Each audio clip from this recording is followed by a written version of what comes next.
Tired of feeling like services and systems have all the power over your life? This video is about how individual and systems advocacy can help disabled people get what we actually need instead of just what the system wants to give us.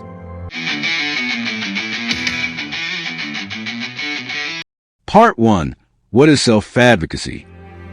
Self-advocacy means speaking up for yourself, saying what you need, and making decisions about your own life. It's about understanding your needs, your rights, and your options, and then communicating that to other people. Self-advocacy does not have to be spoken out loud.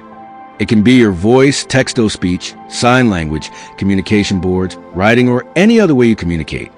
The important part is that your preferences and needs are being expressed. Self-advocacy sounds like, I need the support to be safe and successful. I understand what you're saying, but here's what works better for me. That plan doesn't work for my access needs. I want to live in the community, not in a facility. Some everyday examples: asking for extra time or a different format at school or work, requesting help with transportation so you can actually get to your job or appointments, telling staff you want your schedule changed so it matches your energy and medical needs, saying no to a provider who doesn't respect your boundaries. Part 2. 3 levels: self, individual, and systems advocacy. Self-advocacy is one piece of the puzzle, but it's not the only kind of advocacy. Disabled people often use 3 levels: self, individual, and systems advocacy. We've already talked about self-advocacy, you speaking up for yourself. Individual advocacy is when another person or organization helps with a specific problem. That could be an advocate, a case manager who actually listens, a legal aid lawyer, or a friend who knows the system. Individual advocacy shows up when someone helps you file an appeal after a benefit denial.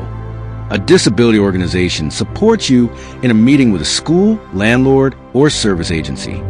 A lawyer or advocate helps you challenge discrimination or abuse. Then there's systems advocacy. Focuses on changing policies, laws, and practices that affect a lot of people at once. It's not just about fixing one person's problem. It's about fixing the pattern. Examples of systems advocacy include campaigns to make paratransit show up on time and follow disability rights laws, work to create more accessible, affordable housing options in the community, efforts to change how agencies communicate so information is accessible and understandable, advocacy to stop people from being pushed into institutions, and to support community living. All 3 levels work together. Your self-advocacy in your own life can connect with individual advocates who support you, and all of your stories together can fuel systems advocacy that changes the rules for everyone. Part 3. The systems disabled people deal with. Now, let's talk about the systems we're actually dealing with, because it's not just one system, it's a whole maze. Many disabled people deal with Social Security like SSI or SSDI, Medicaid or other health insurance, home and community-based services like in-home care, personal care workers, or supported living, housing programs like vouchers, public housing, supported apartments, or group homes, transportation, including city buses, paratransit, and ride programs, disability rights and advocacy organizations that enforce laws and support self-advocates. Each of these systems has rules, eligibility criteria, and a lot of paperwork. They also have processes for appeals, grievances, and complaints, even if they don't always tell you about them. Self-advocacy in these systems can look like asking staff to explain a rule in plain language, requesting an accommodation for how they communicate with you, saying, I want to see that policy in writing, filing an appeal when a service or benefit is denied. Knowing that these rights and processes exist is part of self-advocacy. You are not just at the mercy of the system. You have options, and you can use them. Part 4. Practical self-advocacy skills. Now I want to break down some practical self-advocacy skills you can actually use. Skill 1. Knowing yourself. This means being clear about your strengths, your challenges, and what support you need. What does a good day look like for you? What makes things easier or harder? This information helps you explain to others why certain supports and accommodations are necessary. Skill 2. Knowing your rights. Disability laws protect access to programs, services, public transportation, jobs, education, and more. You have rights to reasonable accommodations, to be free from discrimination, and to be involved in decisions about your life and services. You don't have to know every law word for word, but knowing that these rights exist and that agencies are supposed to follow them gives you a stronger foundation when you speak up. Skill 3. Communicating clearly. You can practice simple phrases like, "I need this support because this accommodation helps me do the task safely and correctly. This plan doesn't work for me.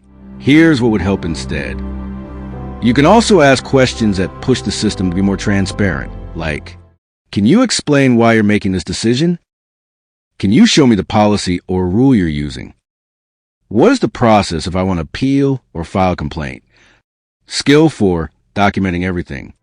This is one of the most powerful tools you have. Write down who you talked to, the date, and what they said. Keep letters, notices, and emails in one place. When someone makes a promise, repeat it back in writing, like, "Just confirming that you said my services will start on this date." That documentation turns your experience into evidence. If something goes wrong, you're not relying on memory. You have a record you can use in appeals, complaints, or with advocates and lawyers. Part 5. From personal advocacy to systems change. Everything we've talked about so far is powerful in your own life, but it can also connect to bigger systems change. Your story isn't just a one-time problem. Often, the barriers you deal with, like late rides, inaccessible forms, denied services, or confusing letters, are happening to other disabled people too. When you share your experiences and patterns, you're providing evidence about how the system actually works, not just how it looks on paper. You can be part of systems advocacy by connecting with disability organizations or self-advocacy groups and telling them what you're seeing, joining advisory boards, councils, or committees that give feedback to agencies, showing up to public meetings, hearings, or listening sessions and speaking, or submitting written or recorded comments. You can also use social media as a systems advocacy tool. You might explain one rule in plain language, share how it affects you, and say what needs to change.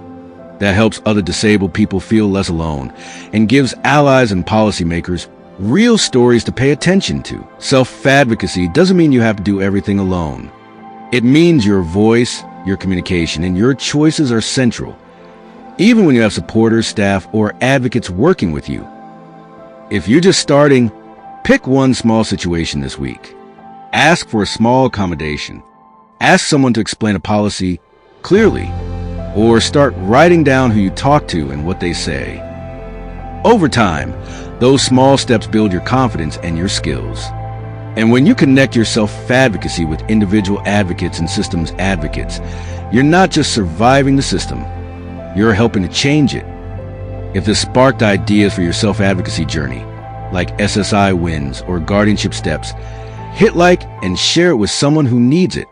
Comment below, what's one advocacy moment that changed things for you? Subscribe for more Real Talk videos and turn on notifications. Your voice is power. Keep fighting for your rights. See you next time.